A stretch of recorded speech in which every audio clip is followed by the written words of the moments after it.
Hey man, it's me, Kevin Smith, the annoying voice of podcasting, and you're listening to the non-annoying Three Guys in a Flick. Ladies and gentlemen, please take your seats. The show is about to begin. He doesn't have a name, so death can't find him. He doesn't have a home or people to care for. He's not afraid of anything, men least of all. He's as fast and strong like the big wind. He can hear 100 miles and see 100 miles underwater. He can hide in the shadow of the noon sun. He can be right behind you and you won't even know it till you're dead.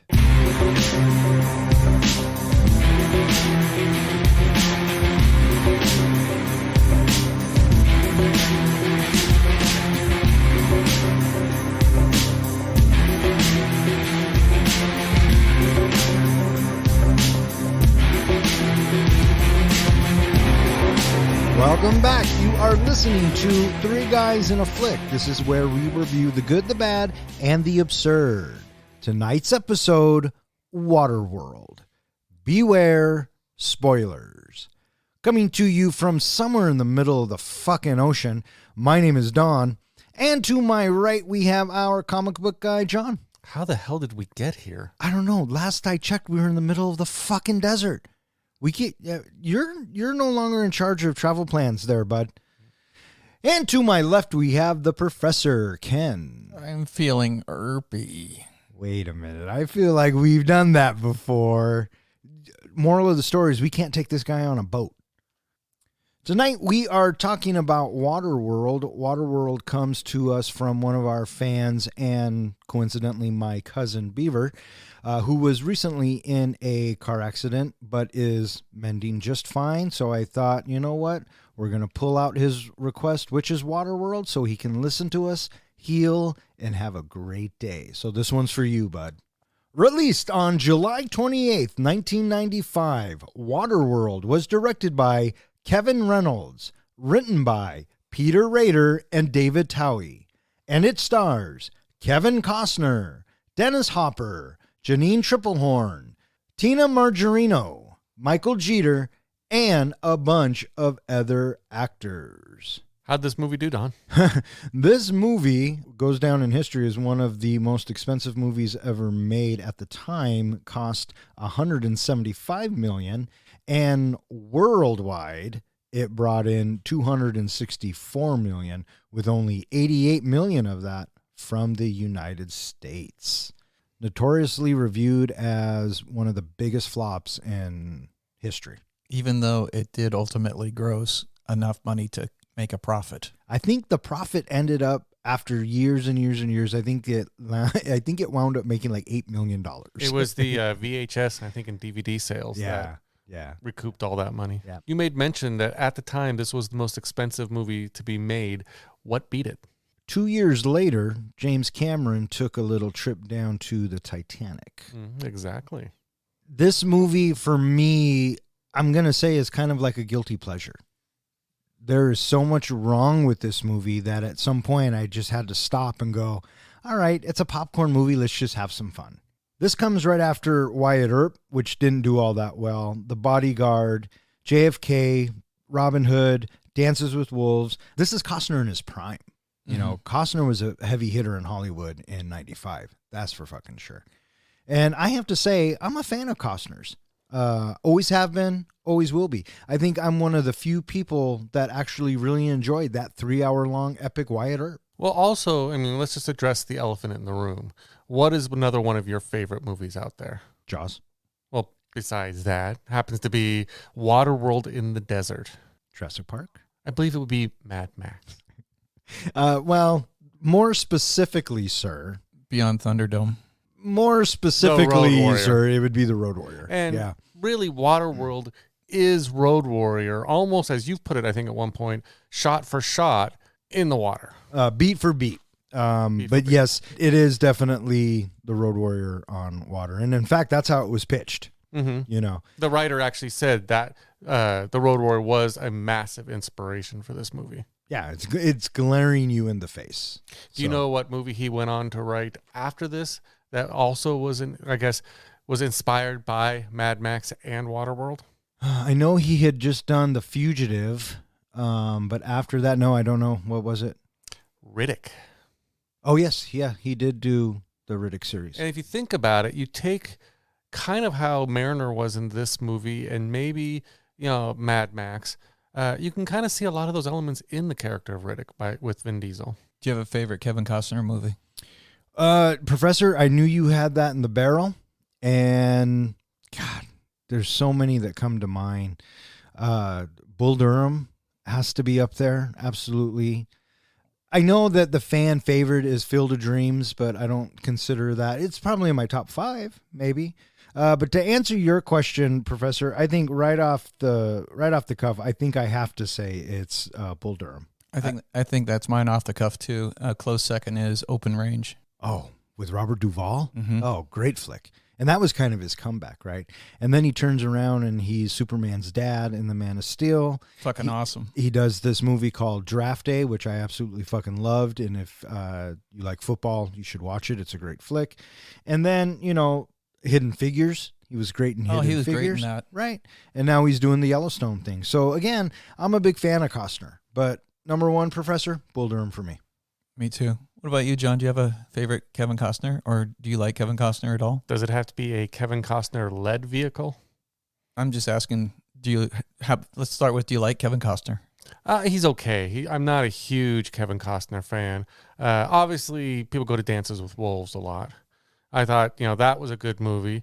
You didn't even bring up Bodyguard. I know. You don't like that one? Have you seen it? Yeah, it's a great movie. Okay, bud. Actually, no.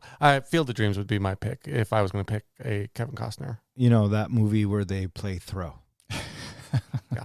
So this is like the 4th time that Kevin Reynolds, the director, and Kevin Costner teamed up. The first one was a low-budget movie called Fandango, and then they did Robin Hood. Robin Hood, and Reynolds was a assistant director on Dances with Wolves.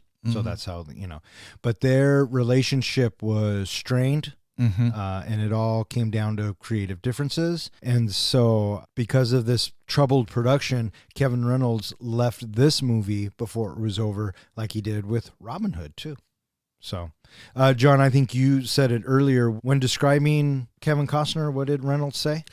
He said that Kevin Costner is best when he directs and acts in his own movies. Why? Because he gets to work with his favorite actor and director. That's exactly right. So it might be kind of good to be Kevin Costner. Who knows? I did read that it was 15 years before those two worked again. Yeah, 2012, I think they did a show on Netflix or something like that. But yeah. Interestingly enough, Kevin Reynolds wrote Red Dawn.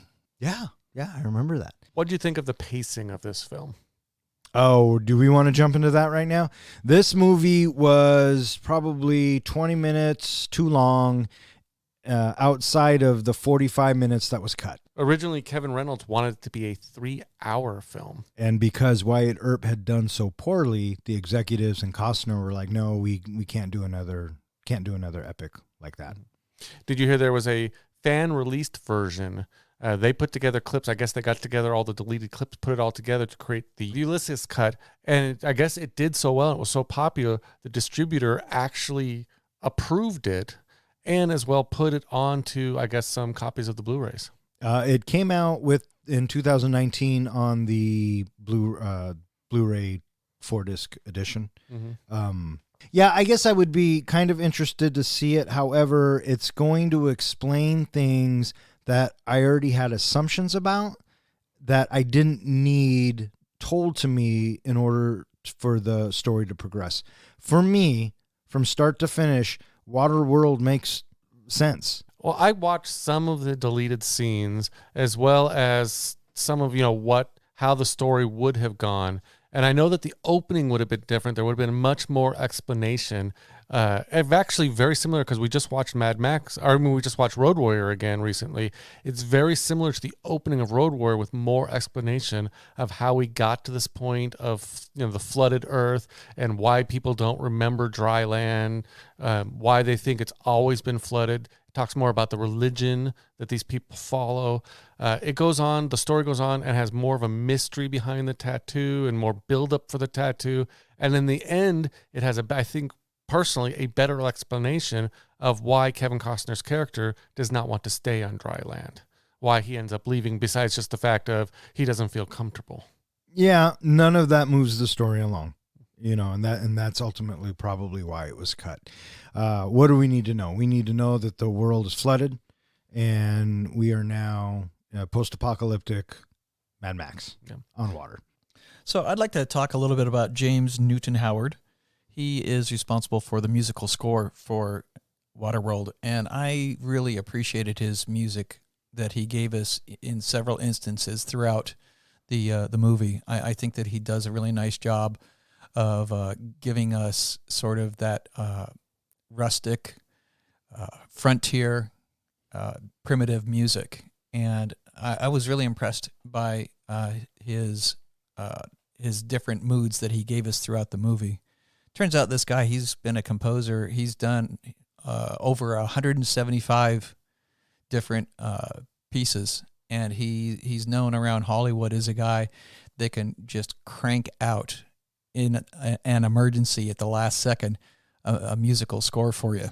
And he has done some big names, like he did the Batman Begins, Dark Knight. He did Hunger Games. He was also responsible for Your Wyatt Earp, and he's had a bunch of different musical scores.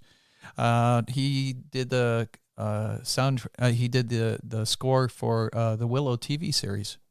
The one that's out now? Yeah. Oh. Mm-hmm. Yeah. And anyway, I just thought that he was a really strong pull for the movie. Interestingly enough, he was married to Rosanna Arquette for a year. 1 year. I feel so much smarter knowing that now. So thank you, Professor. You bet. And it's funny that you say that he's the guy they go to in a pinch, because he wasn't the original guy to do the score. He came in with not that much time before it was released, and what he put together, I thought fit just fine. And you can tell a James Newton Howard score. He has a style, and I dig him as a composer. Absolutely. It's interesting that you bring up that he was brought in later. Do you know who else was brought in as a writer? Joss Whedon. Josh Whedon was flown in to, I guess, fix some things. And he described it as 7 weeks of hell, and none of his lines were ever used. Mm-hmm. So, what did you think of the casting of this movie? The casting was fine. I mean, outside of Costner, I like Janine Triplehorn. I thought she did a good job. Tina Majorino, I thought, did a really good job. A lot of times, kids in 90s movies annoy me, Edward Furlong. But I thought she did a good job. Everyone else was kind of bit players outside of Dennis Hopper. The gang, the elders, the scavengers they meet on the ocean, they were all kind of those guys from those 90s movies. Mm-hmm. But for what it is, I thought it worked just fine. What'd you think of Dennis Hopper as the bad guy? Oh, Dennis Hopper's a great bad guy in anything he does. He's always a good bad guy. Yeah. Did you hear who turned down the role? Who? Gene Hackman? Samuel Jackson. And Gene Hackman. And Gene Hackman. Can you imagine? I think it would have been a very different movie with Samuel Jackson as the bad guy. Yeah. Yeah, it would have been. For Janine Triplehorn, did you hear that when she did her nude scene or wherever they dropped the clothes, that wasn't her? Yeah, it was a body double. Yeah, and I guess the story behind that was she wanted to pick the body double who would represent her in the movie. And so she wanted to make sure that, I guess, they had a nice rear end. So they had to bring a bunch of women into her trailer and just basically have them disrobe and show their butts to her. And she said it was the oddest thing she's ever done in a filming career. Yeah, well, being that it's 2023 and what I really want to say, I can't say, I will just go ahead and say, wow, that's really interesting, comic book guy. Thanks, buddy. And Professor Smart, he says nothing.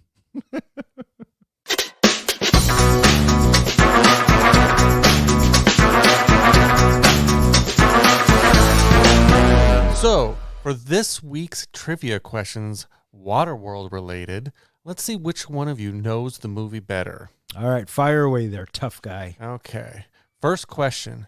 If all the ice at either pole melted, or even both poles at the same time, would it be enough to cover the entire planet? No. No. And it still wasn't, because we saw that in Waterworld. But let's say even Mount Everest, it doesn't cover all Mount Everest. Would it be enough to get all the way around the world? Would it cause the kind of destruction that's described in this movie? No. The answer is no, which is because, contrary to popular belief, there isn't enough ice at either pole to cover the Earth if they all melted, not even considering that overwhelmingly the majority of ice in the in the Arctic is floating, so it's already displacing that water volume. So really, it wouldn't make much of a difference. It wouldn't. Whoa. Okay, stop right. Let me stop you right there.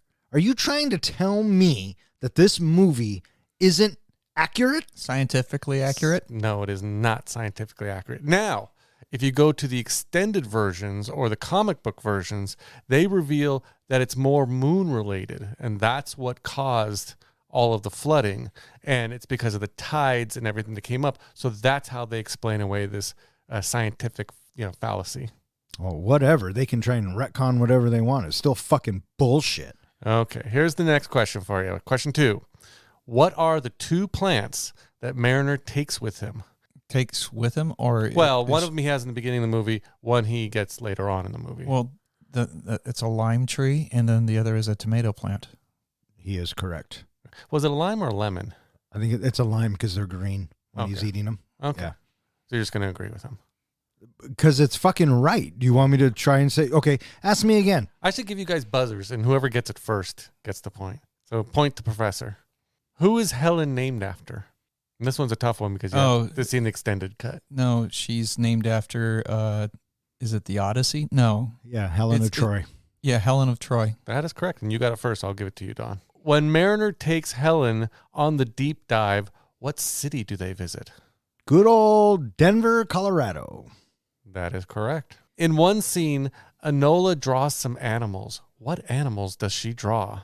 It's a horse. Well, yeah, I mean, it could be misconstrued as a horse, or you could even say it kind of looks like a donkey or a llama, or maybe even a liger, because she goes on and she draws that like 10 years later. Right. Good point. She draws the horses that we see at the end of the movie. Okay. From her memories. So that goes to Professor. What does Enola give Mariner at the end of the movie? Music box. I'll give that as a tie. What did you say? A kiss. Oh, you said a kiss. Okay, it was the music box. Well, she does kiss him too. That's the very last thing that she does before she runs away. Do you give a kiss?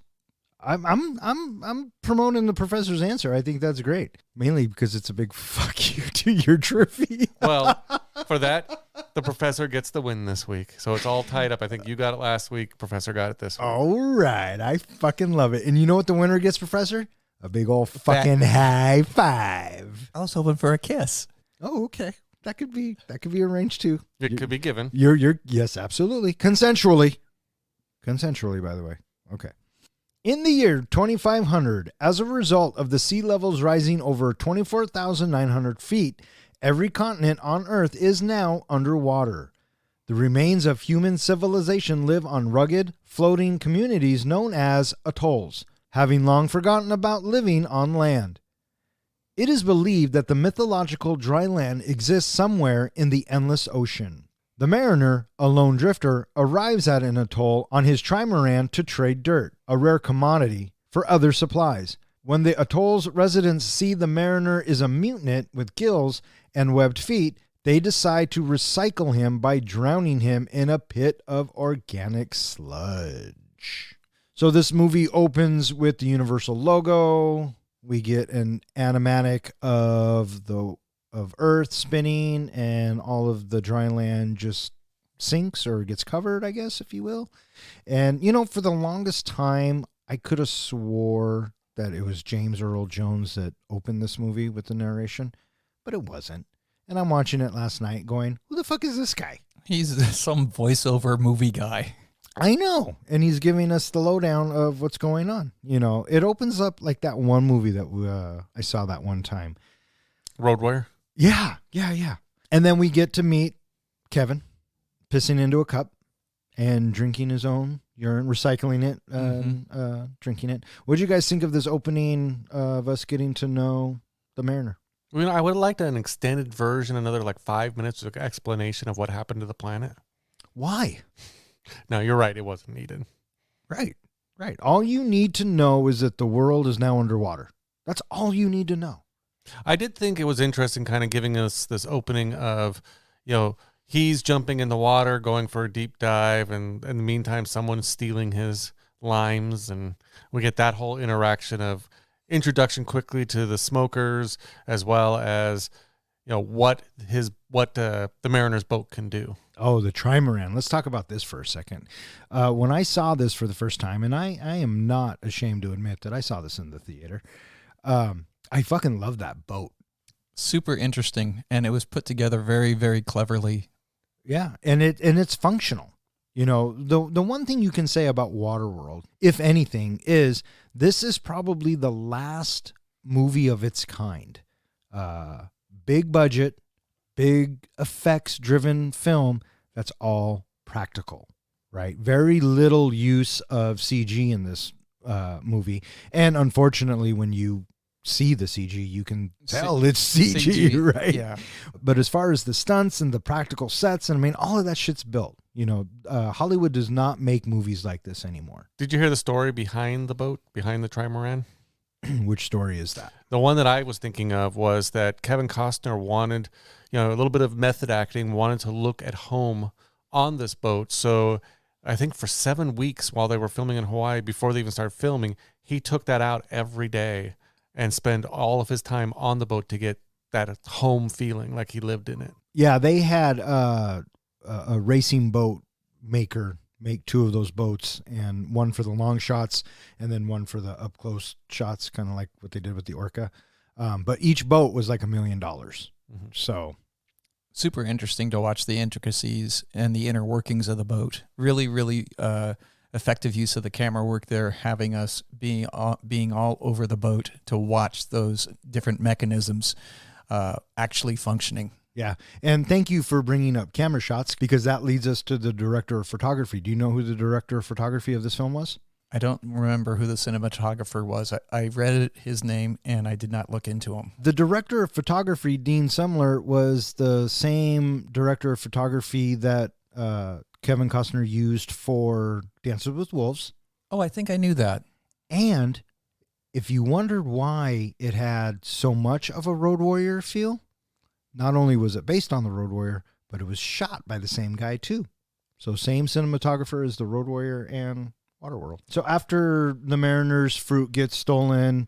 how does he not see that boat when he first comes up? I don't know. I thought for sure that he is savvy enough to be always on alert, that he would have spotted this other vessel right next to his. And here's another thing about the water. You probably couldn't ever use the element of surprise, right? Because you have a clear horizon in every direction you look. Yeah. You know what I mean? So how did they know? How did they not hear the smokers are right there too? I got the impression, and maybe this is early on for a foreshadowing of later on, that he gets stupid when he goes in the water. Because there's 2 times he goes in the water, comes up, and he's basically taken by surprise. So I don't know what it is about him, but yeah, he just doesn't function well when he comes out of the water. Yeah, it's plot convenience of what it is. Yeah. So. Well, the lime thief, he certainly got his comeuppance stealing the limes, and then to have his mask slashed. Yep. He is fucked. But he also tells the Mariner that there's a settlement 8 miles to the east, which is the atoll. And so that's where our hero or loner, our anti-hero, how about that, sets sail for. Isn't that where he tells him that there's a bunch of gas at this refinery? That's exactly what happens. Absolutely. And so he comes to the community. I'm not going to say atoll anymore. Fuck that shit. He comes to the community, and he comes in for trade. First, they don't want to let him in until they see his, big jar of dirt or something? Yeah. I mean, he has what's the equivalent to gasoline, dirt, because that means that there's dry land. And on this community, they have trees and or like roots and stuff that are trying to grow. Right. Mm-hmm. So it's a high price commodity, and they see that he has it. So he comes in. The enforcer tells him he only has 2 hours, says he only needs 1. And at this time, we've met the Mariner. And I got to say, Kevin, Mr. Costner, why do you try to do accents that don't stick? All right. He did the same thing in fucking Robin Hood, And then I don't know what the fuck he was speaking in this, but he didn't sound right. Well, when Was it just me? When he was speaking another language, he was speaking Hindu, and then whatever accent or whatever he was trying to do, like I was saying before, it almost sounded like he was coming across like a 4-year-old, like in his speech patterns. I thought it sounded very immature. Yeah, it just sounded weird to me. Mm-hmm. So, and what made me think of that is when he tells them, I'll only need 1 hour for the trade. And so he goes to, I guess, what would be considered the store. And he sees, he goes, trades in his dirt and gets all the chips. So now he's got a bucket full of chips. They give him an offer and he says he wants twice that. Right. And they're like, okay. I mean, because it's real dirt. And I like the guy who eats it. He's like, this is real dirt. And so he goes to the bar and... No, he goes to the store. Well, it's a store/bar. Yeah, because he orders water.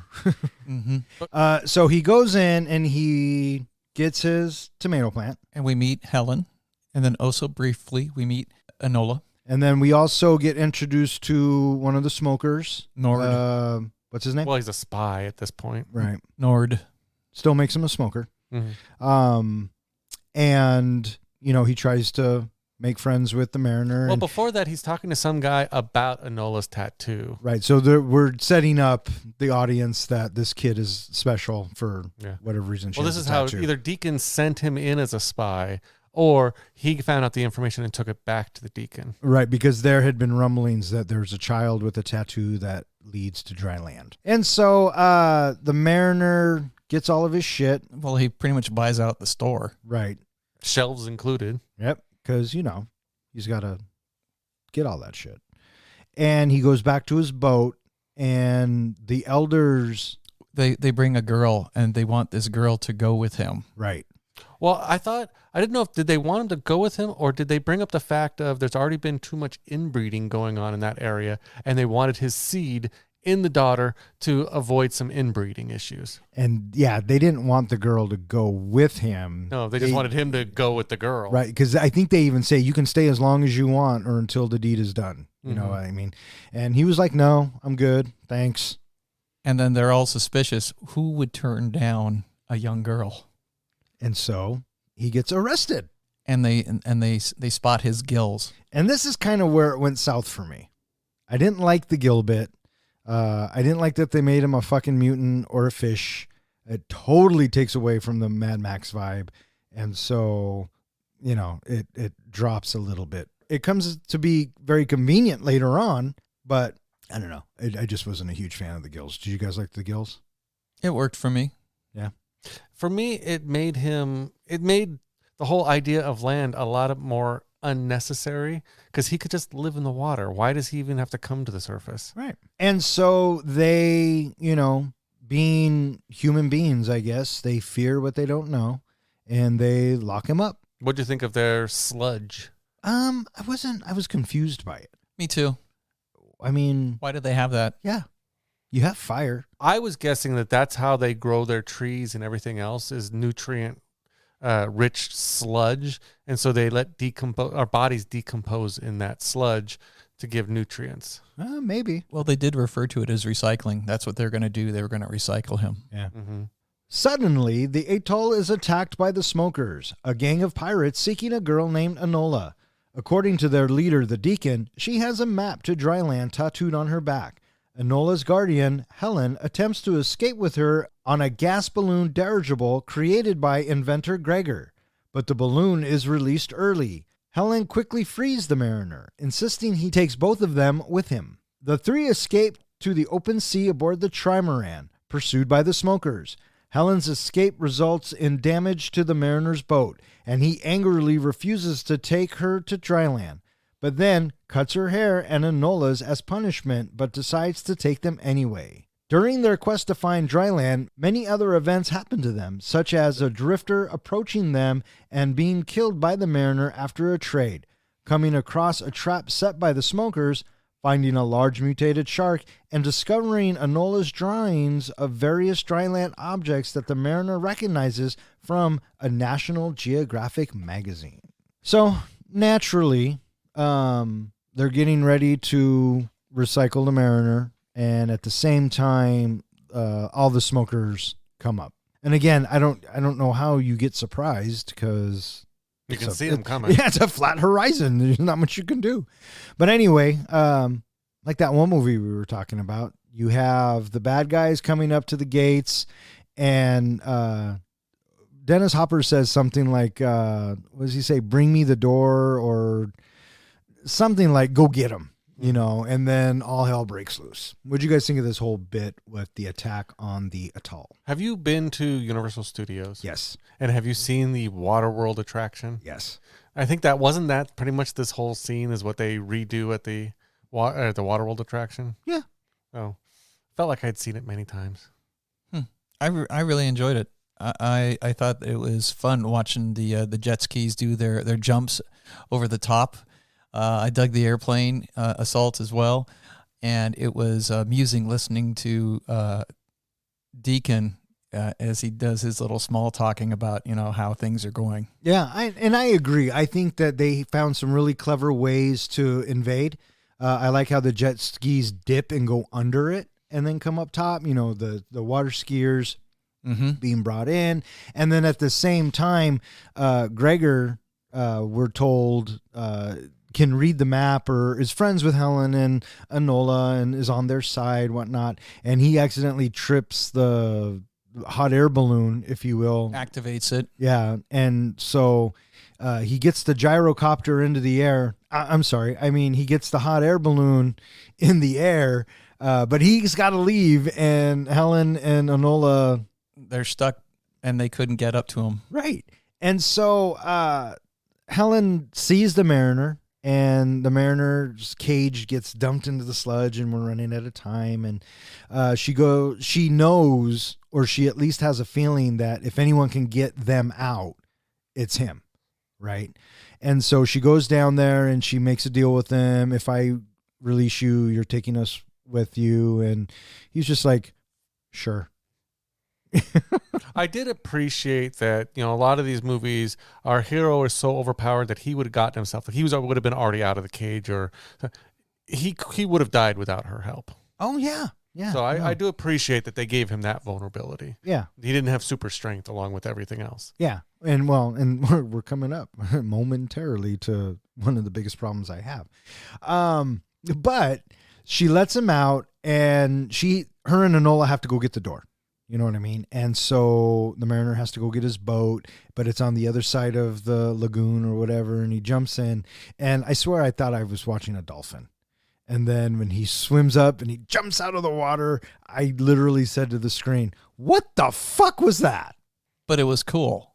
Yes, it was fucking cool.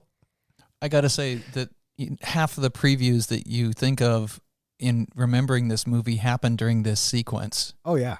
This is a 13-minute action sequence, and it is jam-packed with lots of adventure and swashbuckling good-naturedness, if you will. Yeah. And he excels at showboating in this style. Yeah. A couple questions I had. One, how come no one's targeting his boat? How come, all that's going on? And two, yeah, I only had the one question. How come they don't go after his fucking boat? Man, I don't know. He just kind of glides right out of there until he gets stuck on the door, which I thought was funny. And then the whole Errol Flynn thing where he grabs a line and shoots up the fucking mast. Another great shot. Yeah, all of that. And all of that is practical. Mm-hmm. And Costner did a lot of his own stunts. Yeah, that's one of the things they were really afraid of, that he did most of his stunts. And so they managed to escape, but at the same time, as the Deacon and the smokers are laying waste to this community and this fortress, he didn't have permission to leave early. And so the Mariner's trying to take off, and I'm thinking to myself, okay, now what are you going to do, right? You're on the fucking water. It's not like, what are you going to do? But what I thought was clever was what they did do is he takes the harpoon and he gunboat. He harpoons the gunboat. And I like the bit because the gunner, it has earplugs in, goggles, and there's so much soot and debris and gunpowder that he can't see that he's just shooting. And as it turns, I like Dennis Hopper's kind of reaction. Why is that gunship turning and still firing? And so he takes off, and it allows the Mariner, Enola, and Helen Who to is escape. that? Is that Steven? It was something like that. And he's using like a proper name for him. Yeah. Yeah. Did you notice anything familiar about Mariner's harpoon gun? It's the same harpoon gun from Jaws. Yeah, it's the same one that Quint uses. Did you know that Kevin Reynolds called Steven Spielberg and said, can you give me any advice on shooting on the water? And what was his advice? And Spielberg said, yeah, don't fucking do it. So now it's the three of them on the boat, and we're getting to learn how the Mariner is getting along with them. And one of the first conversations that they have is the Mariner is like, we're going to throw the kid over the side. It's just better to get it over with now. Right. And Helen's like, what the fuck are you talking about? And then I like the Mariner says what I was thinking. Well, fuck, if I was smart, I'd get rid of both of you. Mm-hmm. If you had to choose between which one to throw over the side, I'm always, advocating throwing kids overboard, you know me from what my comments a few weeks ago.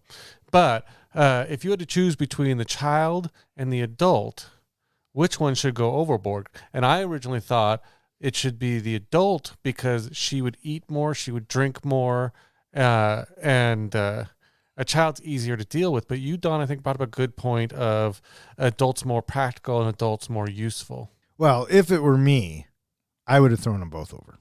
Yeah. Because I'm all about me. So Ken, you got an opinion on that? No. he would have let them both stay, and they all would have been dead within weeks because they ran out of food. Yeah. We also have Deacon finding out about Helen and Enola.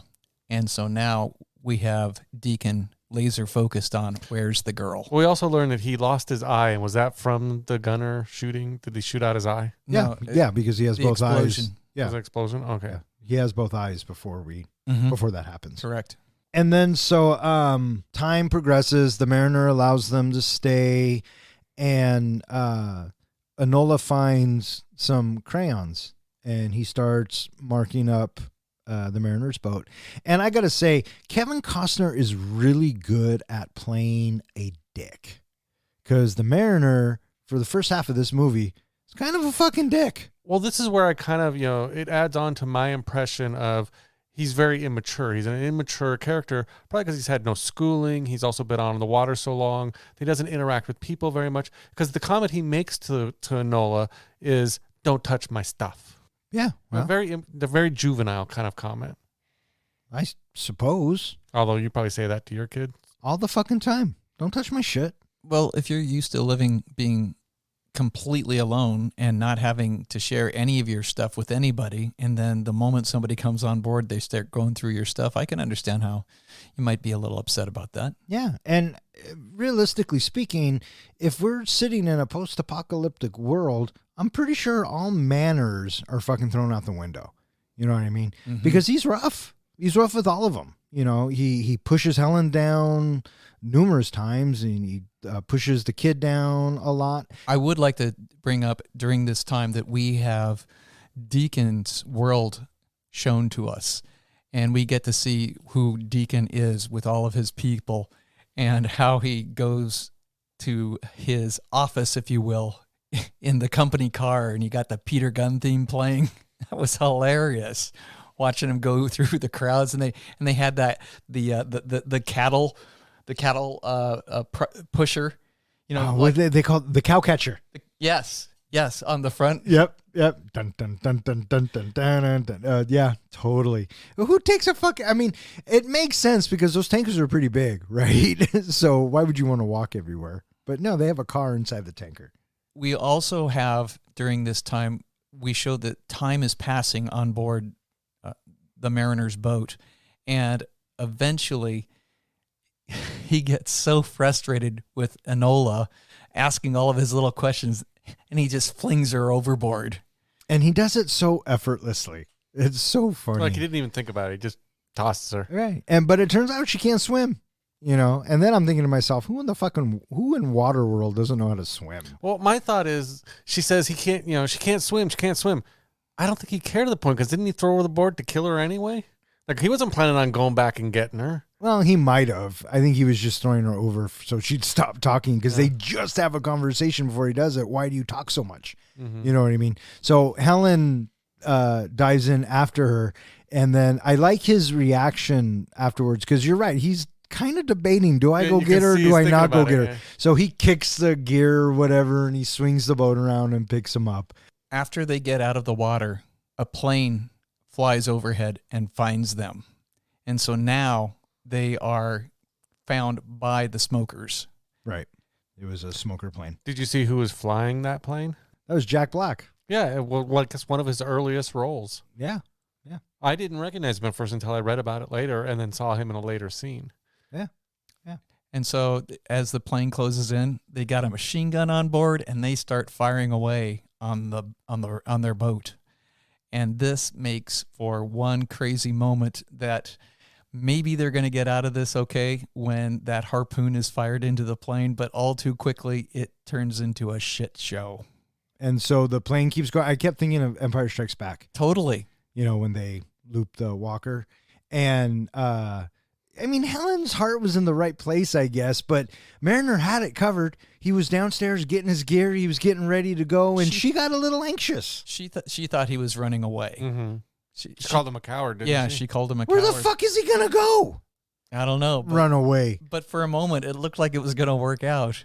Yeah, well, it doesn't because the No. mask gets all fucked up and he gets all kinds of pissed off. But she does take out a smoker with her good shot. No. Oh, yeah, it goes right through him. Mhm. Yeah, that's a brilliant shot. Mhm. And so Jack Black leans out and it manages to shoot the cable and the plane takes off. But now they know where they are, roughly, I guess. Mm-hmm. And the boat is disabled, and I would be all kinds of pissed off at this moment with both of them. yeah, and he was, right? And he's yelling at her because she touched his stuff. And so the consequence is you got to get your hair cut. And then as he's doing that, he looks over and he notices that Enola has a crayon that he had already taken away from her. Yep. And do you see her reaction? She like puts it away like, oh, you didn't see that. And then the next scene, her hair's cut. It's hilarious to see both of them sitting together like that. Yeah, absolutely. Yeah, they're both in timeout. Yeah. And so now they're hungry and they come across a drifter, Which is played by Kim Coates, Kim Coates. which I used to love him in Sons of Anarchy. He played Tig. And this guy had me cracking up, Mhm. right? His dialogue and his delivery, he just did out there really well. He is not right in the head at all. Not at all. Well, you get the impression that he's been out there alone and has had nobody to talk to, so he's gone completely insane. Right. And so he offers paper because paper besides dirt is a high commodity as well, I suppose. And he wants time with, Helen. well, he wants the wee one. He wants the small one first. Right. Well, for 45 minutes. Right. But, Helen's like, fuck you, dude. Don't do this. And Mariner doesn't care. It's business. Right. So because what Mariner needs is supplies to repair what Helen just did. You know what I mean? So anyways, they come to an agreement and Helen and the drifter dude go down, They go down below. on Mariner's boat. He was very specific about that. But then the Mariner has a change of heart. And prior to this, actually, Helen offers herself to the Mariner, but he refuses. Mhm. So keep that in the back of your mind. So Mariner changes his mind. He goes downstairs, tells Helen to get out of there, lands up killing the guy. You know what I mean? And then I don't know if you noticed this or not, but he goes immediately to his boat and starts raiding it, Yeah, didn't pulling see the that. supplies. which that's what you would do. Mhm. Right? Absolutely. 100%. And then because he gets mad at Helen because she wants a fishing pole. And he's like, this thing's a piece of shit anyway. It's worthless out here. Right. And she's like, "Ah." And she keeps wanting food. Right. And so this bit caught me by surprise a little bit. He takes fucking a rope, jumps into the water, and he's using himself as live bait. And He was pretty cool doing that. yeah, okay. And then the big I love how he wiggles at the end. the big fish comes up and blows up or whatever, and then we cut to him slapping the meat on the grill or the fire or whatever, and both girls have their mouths just full of fish, and he's all happy now. Yeah. And so now we are getting the Mariner to warm up a little bit, because now small talk is beginning to happen between Helen and the Mariner, and he is slowly becoming more acclimated to be humane. I was saying one of the other things that we noticed is he's actually getting at this point too closer to Enola. Yes. In the fact that he's teaching her to swim and he's showing her some different things. So you almost, and the way that Helen keeps looking at him like, he could be a dad. He could be, he could be part of us. Oh, it's definitely framed to be that way. Absolutely. Yeah. And I think what, like you were saying, what kind of solidifies that is when he does teach her to swim. I thought that was a very tender moment, and Exactly. and he really let his gills down, and he became more human. Because a lot of the people, even the Gregor Gandalf character, he says, "What's it like to be human?" Or you don't like humans, or this, that, and the other. And honestly, he is part human. Mm-hmm. He's got to be, right? Mm-hmm. So anyway, time goes on, and the three of them start to bond a little bit, and then Helen's like, dry land, dry land, dry land. And Mariner says it doesn't exist. Yeah, he finally admits he doesn't know where dry land actually is. And he says it doesn't exist. And she says, how do you know? And he goes, You because had a I've whole never thing of seen it. dirt. Well, and he says, because I've never seen it. And I've sailed farther than most people have dreamed of. And I believe that bit. Yeah. And then I remember seeing this in the theater at this moment. He says, you really want to see dry land? You really want to see it? What they did next, I went, oh, okay, that makes sense. Right. So it turns out that there is no dry land, or the dry land that they speak of, or where he's getting all of his dirt and stuff, is at the bottom of the ocean. Yeah, I guess, again, I know you don't care about the expanded version, but in the expanded version explains that their religion believes that the entire planet is water. There is nothing underneath the water.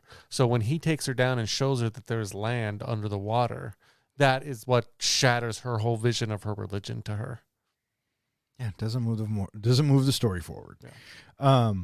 All we need to know as the audience, and I think I'm on Costner's side this time, is that everything's covered, and everything that you would want, or the dirt that you need, is down below. I think it did actually would have moved the story a little bit better along with me, because in the beginning of the movie, when he does his deep dive and comes up with his bag or balloon of whatever it is, my first assumption was he just dove down and got some dirt from the soil down underneath. He just did a deep dive.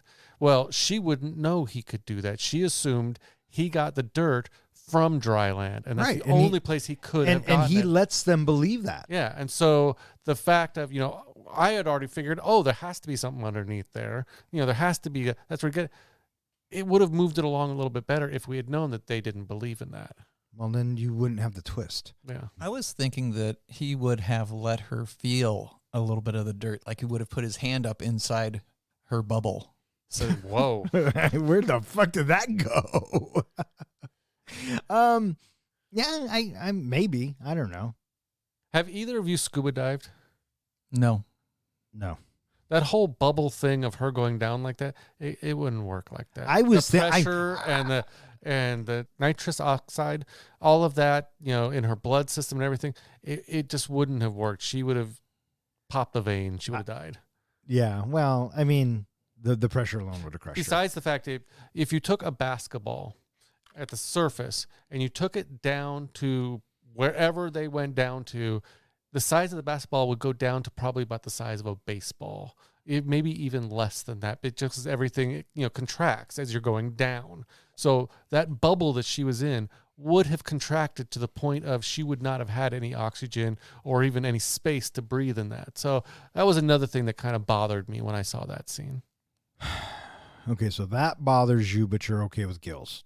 I'm okay with gills when you read the sequel comic book version, but when they explain the gills. Has an answer for everything. Later, Helen explains that she believes humans once lived on land and demands to know where the Mariner collected his dirt. He provides her with a homemade diving bell to show her the underwater remains of Denver, Colorado, and the soil on the ocean's floor, seeming to disprove Helen's belief. When they surface, they find that the smokers have caught up to them, threatening to kill them if they do not hand over Enola, who is hiding aboard the boat. The smokers abduct Enola and try to kill Helen and the Mariner. The Mariner takes Helen, diving underwater to avoid capture, with the Mariner's gills helping Helen breathe. When they resurface, they discover his boat has been destroyed. Gregor manages to find them and takes them to the new makeshift atoll inhabited by the survivors of the first attack using his gas balloon dirigible. Did you catch there was another movie reference when they dove down to Colorado? I did not. Denver, Colorado. Maybe that's where he got the harpoon from. Well, there was a sunken boat down there. That's what I'm talking about. The orca was down there? The orca was down there. I never saw it. Did you see it? No, but I did read that as one of the things. They had a bunch of different things in the different buildings as little Easter eggs in the movie. Oh, I never saw it. And they said there was an orca down there. So I kind of want to rewatch that scene to see if I can spot the orca. So after the deep dive, they come up and the smokers are waiting for him. I don't get that he chose to do this deep dive. I mean, it's hard to tell how much time is passing, but didn't they just finish getting chased by the smokers and just barely getting away from them? And then he decides, well, let me go show you the bottom of the ocean. You're talking about when they saw the trap and then they turn around. Dennis Hopper even says if he's going one way, he's going to expect us to think that he's going a different way, so he's going to stay on the same path. So I think that he thinks that the smokers aren't going to follow him. So he may have been a little naive in that. Well, obviously he was, because when he comes up, the fucking smokers are there. Where's the girl? Where's the little girl? How much for the girl? The first thing I would have said was, she's dead. I fucking ate her. I threw her overboard. Yeah, something like that, you know.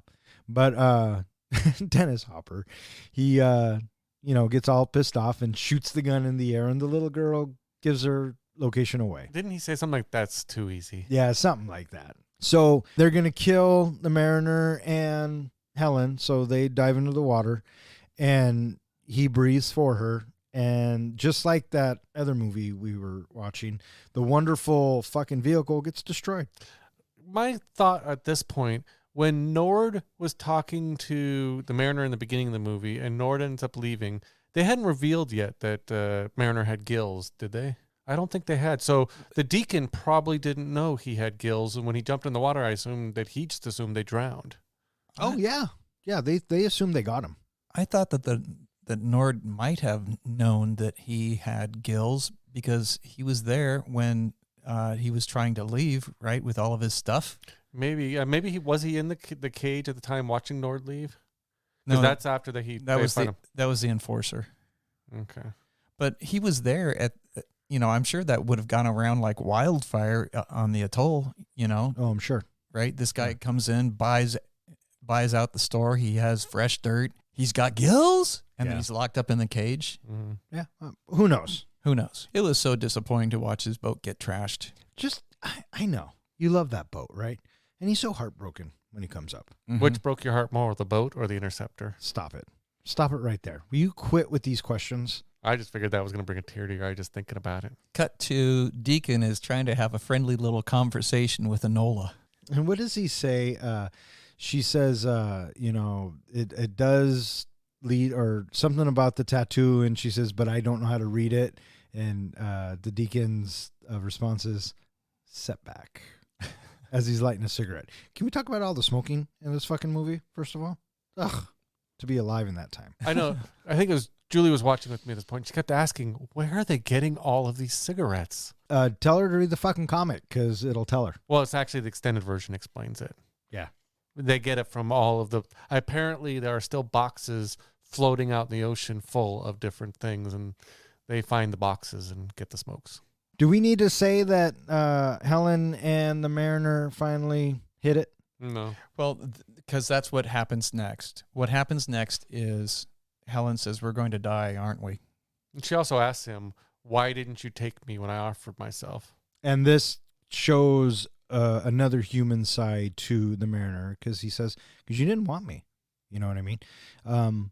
Which, really turned that table, because they land up sleeping together. What, did they really sleep?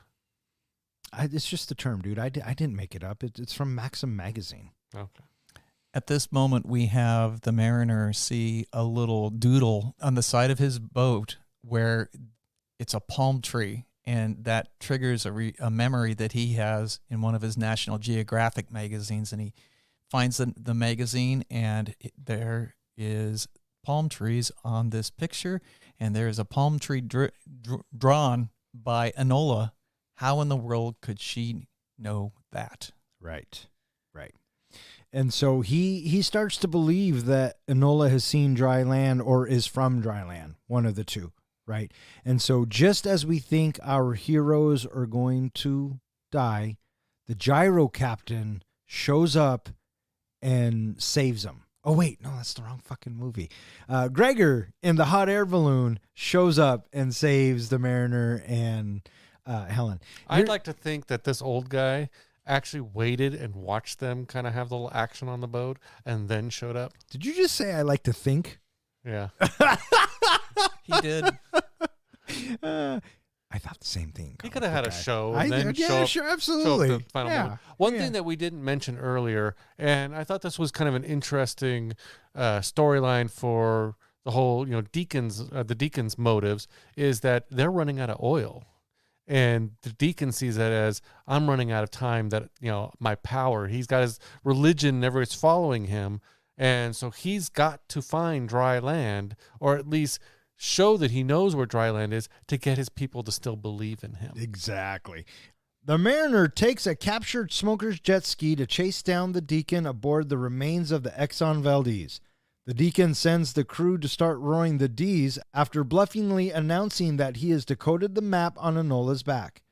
With all the smokers below deck to row the tanker, the mariner confronts the deacon, threatening to ignite the oil reserves below unless he returns Enola. The deacon calls the mariner's bluff, knowing that it would destroy the ship, but to his surprise, the mariner drops a flare into the oil reserve. The ship is engulfed in flames and begins to sink. The mariner rescues Enola, escaping via a rope from Gregor's balloon with Helen and the atoll's enforcer aboard. As the mariner climbs with Enola, the deacon grabs the rope to escape the sinking ship. He is kicked off into the water, but climbs aboard a jet ski. Firing upon the balloon shakes Enola into the ocean. As the deacon and some of his men converge on Enola, the mariner takes an impromptu bungee jump from the balloon to grab Enola right before the deacon and his men collide on their jet skis, dying in an explosion. Sometime later, Gregor identifies Enola's back tattoo as coordinates with reverse directions. Following the map, Gregor, the mariner, the atoll enforcer, Helen, and Enola discover dry land, which is revealed to be the top of Mount Everest, covered with vegetation and wildlife. They also find a crude hut with the remains of Enola's parents. The mariner feels that he does not belong on dry land, builds a new wooden trimaran, and departs, as Helen and Enola bid him farewell. Roll credits. We were talking about the humanization of the mariner throughout the movie. I think the pinnacle of him showing his, that he is a, human and kindness and all that is when he calls Enola his friend. He has to go save his friend. You can see that as he's gearing up to go get her, because he's convinced that she's been to dry land. But you're right. He also cares about this child and wants to rescue her. So he goes off by himself to the fucking tanker. What'd you think of that small band of survivors that he left? It was like practically rowboats. Mm-hmm. Yeah. Rowboats all tied together. Now, I'm thinking, though, the amount of people that were in those rowboats and the amount of people that ended up on the dirigible later on in the movie, it's not the same amount. So did some of them stay back in those rowboats? Had to have. Yeah, because some So of them they're just didn't want to go. abandoned out in the water? Yeah, they didn't want to go. They didn't trust the mariner or whatever. Mm-hmm. But Helen convinces Gregor and the enforcer to go. But in the meantime, the deacon is coming under fire, right? His tribe are ready to revolt, and he's got to do something. So he goes out there and feeds them a line of bullshit about, I found dry land. We're heading there now. I love the throwaway line that Hopper gives. They'll be rowing for 3 months before they figure out I'm full shit. So, spoken like a true leader. you know. I like how at this point he also, because they kind of had hinted that these guys, smokers, are really pirates. He puts on a pirate hat. We have the mariner sneaking aboard the ship. He gradually takes out a few people here and there while the speech is happening. And then eventually we get to this point that I really, really enjoy, where Nord has to listen to Enola yammer on and on and on like she was doing with the mariner earlier. Right. She was just being herself, you know, and Smack talking. and so the mariner comes up. He's on deck. He sees the deacon, and Enola had already said he's coming for me. And when he does, you guys are in trouble. He's going to kill you. And this is where it really humanizes him. And Dennis Hopper's like, why do you even care? All she does is just talk and talk and talk. She's a pain in the ass. And he was like, you're right, she is, but she's my friend, you know. And so I thought that was touching as well. The whole idea of dropping the flare into the oil, how did he know that that wouldn't have just blown up and killed everybody, like killed himself? Well, I got a theory about that. So it's him against everybody, if you think about it, right? He is gravely outnumbered. And so he cares so much about her that if she's going to die, she's going to die with him, or plot convenience. Yeah. There are so many holes in the side of the Exxon Valdez that all the flames or everything were able to go out. I don't know. I really enjoyed that. You're not going to drop that. Oh, he'll drop it. I really like that moment. What I appreciate about that moment is most other action movies, most other movies you watch, when the villain calls the bluff like that, it's right. It's a bluff. He's not going to do it. And I like how the manager is like, okay, he drops it. I mean, that I appreciate, because that was kind of a swerve that you don't expect. And one of my favorite moments in the movie happens right after that. The flare reaches the bottom and the old man's in there. Oh, thank God. That is such a great moment. He's just waiting to die. Oh, thank God. And boom, the Exxon Valdez blows up. And so this is a case of the mariner missing Enola just by this much, because the deacon kidnaps her and runs off. But in the meantime... was this your big vision? That's what she says to the deacon. Right. And at this time, the mariner kills Nord. I thought this whole bit of the mariner rescuing Nola, it happens really quick. The plane bit? Yeah, all of it. You know, from the time he climbs up right to where he gets to where they were, the plane takes off, he throws the grappling hook, crashes the plane. Feels like 5 minutes. Yeah. If that. And I kind of appreciated it because we had already spent 2 hours, you know, learning how to fish. So I'm glad that they were able to wrap this up. He manages to save Enola just as everything's going to blow up, and the gyro captain arrives. Dirigible. There you go. And they rescue, and I still don't know how they fit all of these people up there. I thought when we first saw the dirigible in the very beginning, it only fit the old guy. So then all of a sudden they must have built it out so that he can fit. They must have. It almost looked like a hot air balloon after that. I mean, Yeah. like a proper one, right? Mm-hmm. So, anyways, Where was he keeping all the food that he'd been eating while he was up there? I know. But they get her up to the thing, and Dennis Hopper climbs up the rope with them. And he shoots or does something, and he manages to knock Enola off the. She loses her balance, and she falls. And that was quite the fall.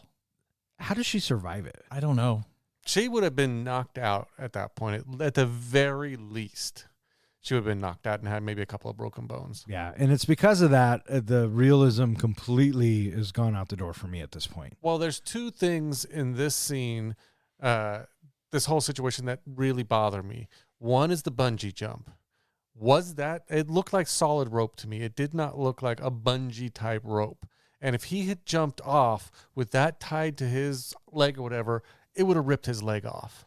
Like, how does leg stay attached, let alone him bounce all the way back up?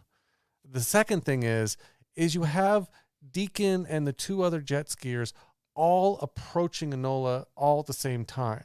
Whether they had picked her up or not picked her up, wouldn't they have just all crashed into her and died altogether? So was that their plan, to die? Well, what else you got to live for? Yeah. All the smokes and alcohol are gone. I thought they what were are you just gonna going do? to get her. Enola is saved with this miraculous bungee jump, and they make their way to dry land. I guess Kevin Costner actually did a bungee jump there. That was really him doing that stunt. Oh, was it? Now, I don't know if they really grabbed her and picked her up out of the water. I wasn't sure about that one.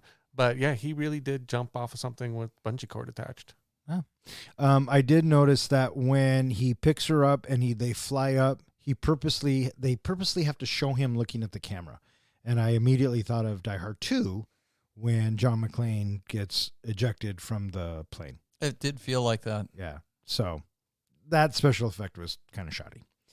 So they figure out where the dry land is, and miraculously, it just turns out that the longitude and latitude were reversed. You know, come on, duh. Who knew? Apparently not them. They find dry land, and this is, where I guess we find out that Enola is from this island. They had mentioned briefly earlier on that Helen had found Enola in a basket floating in the water.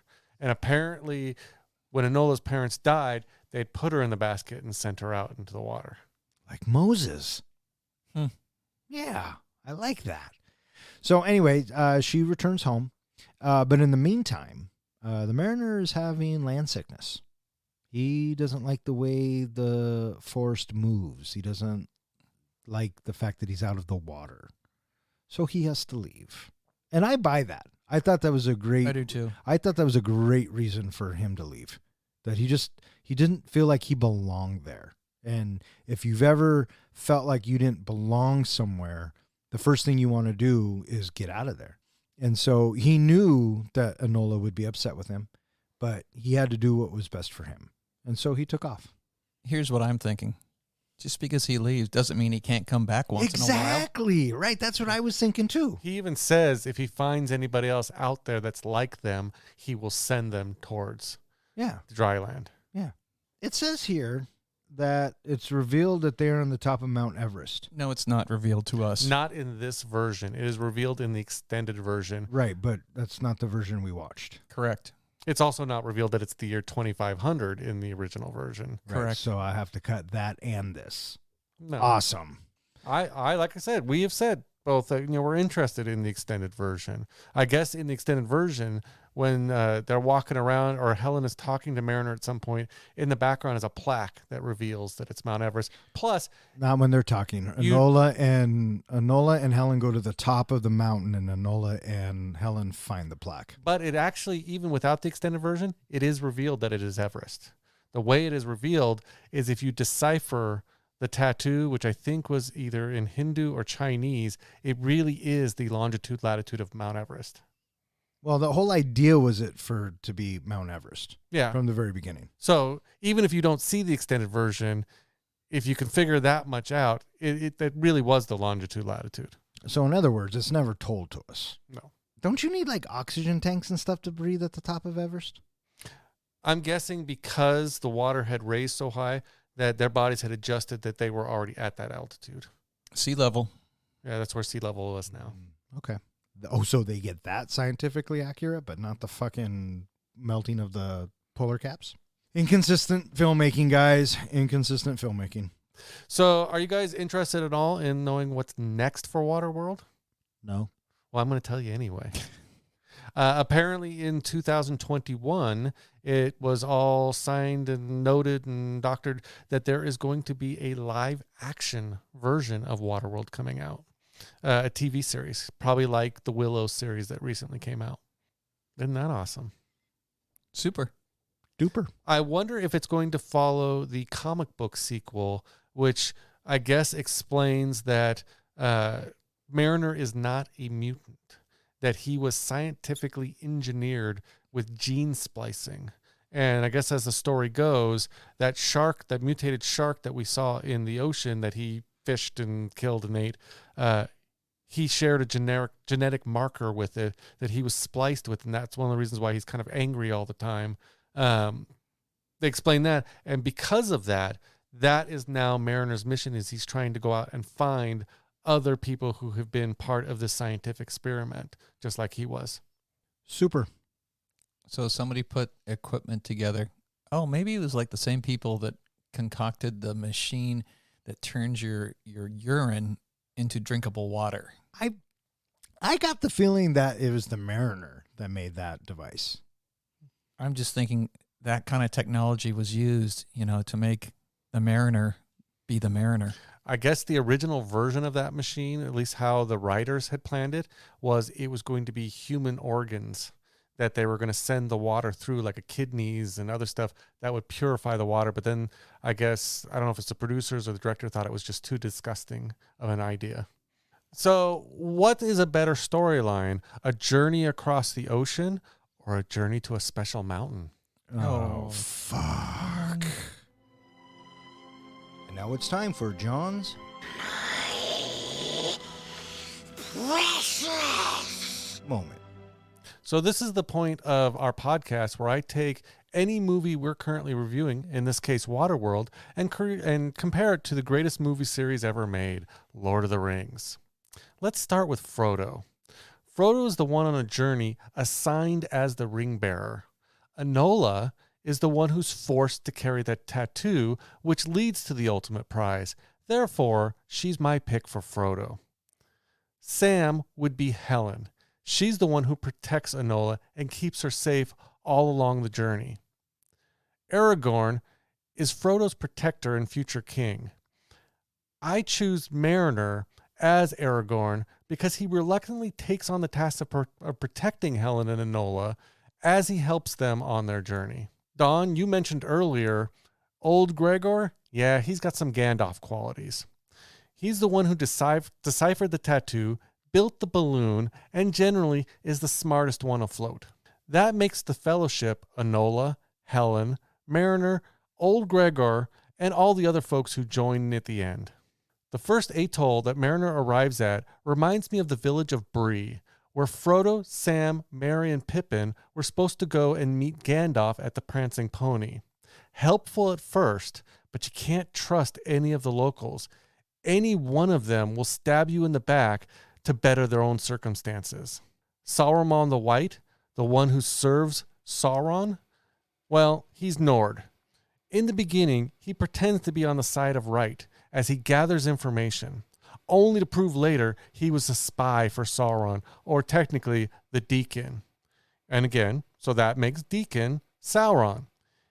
He seeks Middle-earth, aka dry land, for his own purposes, so he can enhance his own rule by establishing a future kingdom.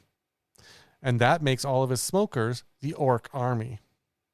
The closest I feel of anyone coming to Gollum was that crazy drifter that our Fellowship meets along the journey.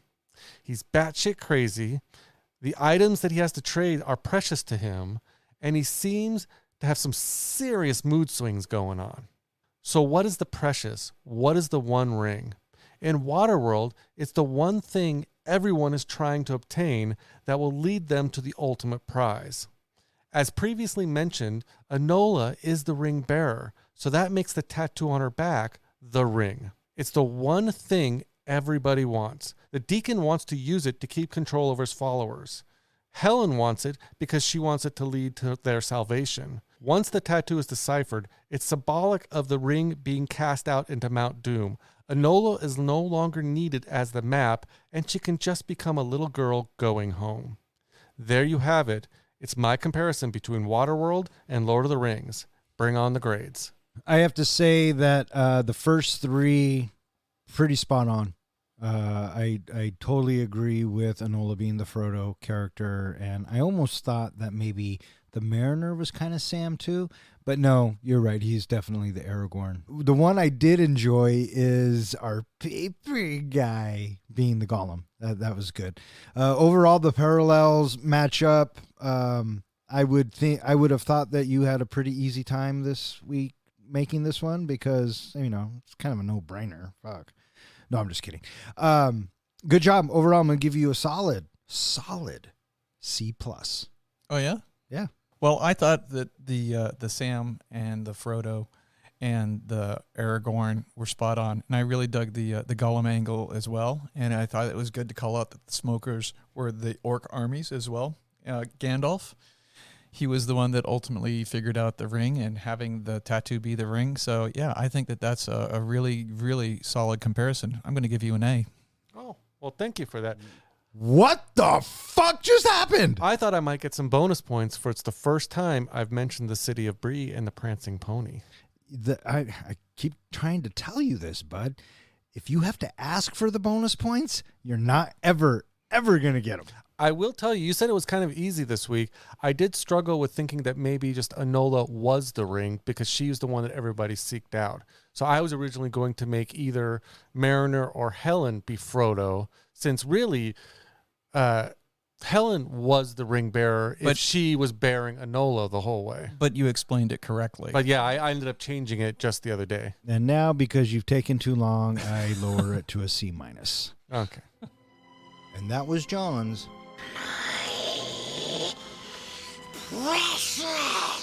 moment. All right, what do you guys think? You guys ready to rate this flick? I'm ready to rate this flick. John, you ready to rate this flick? I'm ready to dive in. Hey, Professor, how do we do our ratings? We do our ratings on a scale of 1 to 5 fucks. 5 fucks is a movie that we think is cinematic gold. If somebody says, hey, do you want to watch Waterworld? Fuck yeah, I do. Ready to watch that anywhere, anytime. A 1 fuck movie is a movie where you've seen it and it's one and done. You know what? I don't give a fuck about this movie. It's just not worth my time anymore. I've seen everything I need to see out of it. And what's a 0? A 0 fuck movie is, oh, for shit's sake. What the hell? Why would you make me watch this? Or in other words, we just don't give a fuck. Now, before we start, Yes. you have gone 3 weeks in a row Oh, the pressure. guessing my rating. Pressure. Can you do it 4 weeks in a row? All right, hang on. I'm looking at it right here. Can you read my mind? All right, hang on. Professor, I need eye contact. We know that, no, you're supposed to look at me, dude. We know that he was kind of a fan, but not really a fan. He didn't like the pressurized, she would have been pressurized. That wasn't realistic for him. He referenced the comic book a lot. He did reference the comic book a lot. You are going to give Waterworld 2 fucks. That is your final answer? That's my final answer. Okay. I'm writing it down. All right. Who wants to go first? I'm curious to hear John go first. I will go first then. Oh, fucking A. Let's do it. I'm so nervous right now. Waterworld is basically Mad Max gone for a swim. Instead of desert, we have water. It's an interesting storyline that could have been told in so many better ways. The flow of the movie is a little chaotic. The acting's a bit rough. And for me, it was a slow kind of snail pace of a movie. And there are a lot of elements that were just too unbelievable. I will give praise to the stunts and the explosions. Those were well coordinated. The fact that Costner was willing to do many of his own stunts, I gotta give him some credit. Generally, I am a fan of most action movies, especially those with sci-fi fantasy elements. But Waterworld was a tough watch. I am interested in seeing the Ulysses cut someday to see if it fixes a lot of my issues with Waterworld, but right now, I'm just not sure I could even sit through another screening. The movie had a lot of potential, and I really wanted to find something that I'm missing that would have made it more enjoyable. Typically, I say I love movies that make me think afterwards, but the only thing that Waterworld made me think about was, why the hell did I watch Waterworld? So for those reasons, I am giving Waterworld 2 fucks. The movie had potential. The scenery, the stunts, and the special effects were great, but it lacked a good storyline, acting, and suffered from ugly plot issues. And there you have my rating. Congratulations, Don. 4 in a row, baby. You're pretty dialed in on John. 2 fucks from the comic book guy. I'll go next. All right. Waterworld. What can I say? I'm a fucking big Kevin Costner fan. I'm a huge Mad Max fan. You take Mad Max, add it to the water. I was all gung-ho to see it. It's not a horrible movie. If you just accept it for what it is, a big blockbuster popcorn film, and turn your brain off, it's a fun ride. Is it a great movie? Not by any stretch of the imagination. Is it a guilty pleasure of mine? Sure. Will I watch it when it's on?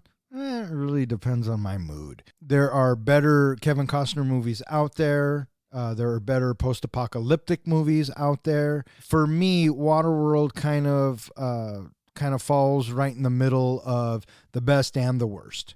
So for me, I'm giving Waterworld 2.75 fucks. All right, that leaves me. I hadn't seen Waterworld in several years, and I remember watching it in the theater and thinking, it felt a little trite. And I have Dennis Hopper as he's always a bad guy, so of course he's going to be the bad guy. He had a lot of likable lines though, and it was I don't know, the whole jet ski armada. It's like, man, where the hell did they get all these jet skis? Holy moly! But I gotta say that each time I've watched Waterworld, I've gotten to the end of the movie and I thought, yeah, that was kind of fun. And watching it this time around felt the same way. I did have some trepidation watching it, thinking, I wonder if it's going to hold up, because it had been several years since I'd seen it. And ultimately, I ended up liking the same things that I liked each time I'd watched it before. Anytime that we got to watch the Trimaran at work, loved it.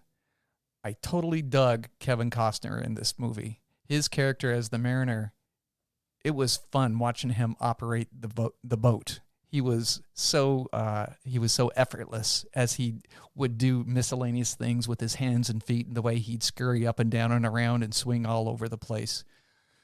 The attack on the atoll, I loved watching him do that little underwater swim thing, and then he springs up out of the water, and then he does, as you said, the Errol Flynn, up to the top of the mast. Loved that. Absolutely loved that. And the fact that action sequence went on for so long was super enjoyable. I really loved the camera work that we got when the mariner is teaching Enola how to swim. It was so tender, as you said, and the underwater close-up shots, so precious. I loved watching her being on his back as they were swimming underwater. The third act kind of sort of falls apart for me, but by the end of the movie, I don't feel jaded or burned by it at all. The music, I really thought that the music worked well, as having all of these different elements of music that made it feel, like I said, sort of simple and feral and not necessarily, majestic in any way. And so I thought that was represented well for the backdrop of the story. And the story arc, it works okay, because it's all about trying to find the land, and why this girl has a tattoo on the back of her body. I don't know, but it kind of sort of works. By the end of the movie, I really thought that Enola was a very endearing character, and I really appreciated her grit, her moxie, and she doesn't back down. She wasn't backing down any time to the mariner, and she wasn't backing down any time to Nord or to Deacon, and I love that about her. In the end, I look at the movie as a fun watch, and it's a fun adventure with great moments in it. Overall, as a movie, it's not fantastic, but it's just a good, fun watch. I give it 3 solid fucks. 3 solid fucks from the professor, 2 fucks from the comic book guy, and 2.75 fucks from me gives Waterworld an average of 2.6 fucks, which puts it in the 27th spot with Cobra and Christine. And it is slightly better than The Life Aquatic with Steve Zissou, Teenage Mutant Ninja Turtles, and Speed. And slightly worse than Atonement, Scrooged, and The Adventures of Priscilla, Queen of the Desert. So there you have it. I have a theory about potentially why the diving bell is able to go so deep in the water and did not get crushed, since we're working on fantastical features in a science fiction driven movie in the first place. I am fucking all gills. John mentioned earlier that it had to do with the waters being affected by a moon. In the extended version, there is a second moon, and so there's a stronger gravitational pull, and the stronger gravitational pull pulls on the water harder. If it pulls on the water harder, then it's lifting the water up. If it's lifting the water up, then maybe the elevation of water going up so high makes the water less dense. And if it's less dense molecularly, maybe it's easier to go deeper. Oh, I like to go deeper. It's a sound theory, Professor. I would accept that. Oh, would you? Yeah. Would you accept that? Okay, I got a better question. Who cares? Exactly. All right, that is going to wrap it up for this episode of Three Guys in a Flick. If you would like to know which movie we are going to be reviewing next, please check out our website. And speaking of which, hey, John, where can they find us? Well, they can find us at our website, threeguysinaflick.com, where we post our show notes, all of our podcasts, teasers for future podcasts, as well as anything else we feel like shoving up in that site. You can also find us at all of social media, as well as any place that hosts podcasts. All right. I just want to throw a quick shout out and get well soon to my cousin Beaver. Thanks for suggesting Waterworld. We had a lot of fun discussing it and watching it. I also want to thank Zach, Ronnie, and Jill for always listening. Keep on listening. Thanks, Zach. Thanks, Ronnie. Thanks, Jill. And I want to thank anyone else who listens to us and who has suggested a movie. If you keep listening, we'll keep recording. So, for Three Guys in a Flick, I'm Don. I'm John. And I'm Ken. Thanks for listening.